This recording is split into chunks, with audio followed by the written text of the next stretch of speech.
ಹಾಸನ ಜಿಲ್ಲೆಯ ಸಕಲೇಶಪುರ ತಾಲೂಕಿನ ರಾಷ್ಟ್ರೀಯ ಹೆದ್ದಾರಿ 75ರ ಗುಲಗಳಲೆ ಬಳಿ ಶನಿವಾರ ಮುಂಜಾನೆ ಸಂಭವಿಸಿದ ಭೀಕರ ರಸ್ತೆ ಅಪಘಾತದಲ್ಲಿ ಓರ್ವ ಸ್ಥಳದಲ್ಲಿಯೇ ಮೃತಪಟ್ಟಿದ್ದು, ಇನ್ನುಳಿದ ಮೂವರಿಗೆ ಗಂಭೀರ ಗಾಯಗಳಾಗಿವೆ. ಬೆಂಗಳೂರಿನಿಂದ ಮಂಗಳೂರು ಕಡೆಗೆ ತೆರಳುತ್ತಿದ್ದ ಕಾರು ನಿಯಂತ್ರಣ ತಪ್ಪಿ ರಸ್ತೆ ವಿಭಜಕಕ್ಕೆ ಬಲವಾಗಿ ಡಿಕ್ಕಿ ಹೊಡೆದಿದ್ದೇ ಈ ದುರಂತಕ್ಕೆ ಕಾರಣವಾಗಿದೆ. ಅತಿ ವೇಗವಾಗಿ ಚಲಿಸುತ್ತಿದ್ದ ಕಾರು ಚಾಲಕನ ನಿಯಂತ್ರಣ ತಪ್ಪಿ ರಸ್ತೆ ವಿಭಜಕಕ್ಕೆ ಅಪ್ಪಳಿಸಿದ್ದು, ಡಿಕ್ಕಿಯ ರಭಸ ಎಷ್ಟಿತ್ತೆಂದರೆ ಕಾರು ಸಂಪೂರ್ಣವಾಗಿ ನಜ್ಜುಗುಜ್ಜಾಗಿದೆ. ಒಳಗೆ ಕುಳಿತಿದ್ದ ನಾಲ್ವರಲ್ಲಿ ಓರ್ವ ಸ್ಥಳದಲ್ಲಿಯೇ ಪ್ರಾಣ ಬಿಟ್ಟಿದ್ದಾರೆ. ಕಾರಿನಲ್ಲಿದ್ದವರು ತಮಿಳುನಾಡು ಹಾಗೂ ಕೆಜಿಎಫ್ ಮೂಲದವರು ಎಂದು ಪ್ರಾಥಮಿಕ ತನಿಖೆಯಿಂದ ತಿಳಿದು ಬಂದಿದೆ.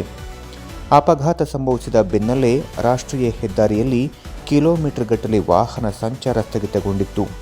ನಜ್ಜುಗುಜ್ಜಾದ ಕಾರನ್ನು ರಸ್ತೆಯಿಂದ ತೆರವುಗೊಳಿಸುವವರೆಗೆ ಪ್ರಯಾಣಿಕರು ಪರದಾಡುವಂತಾಯಿತು.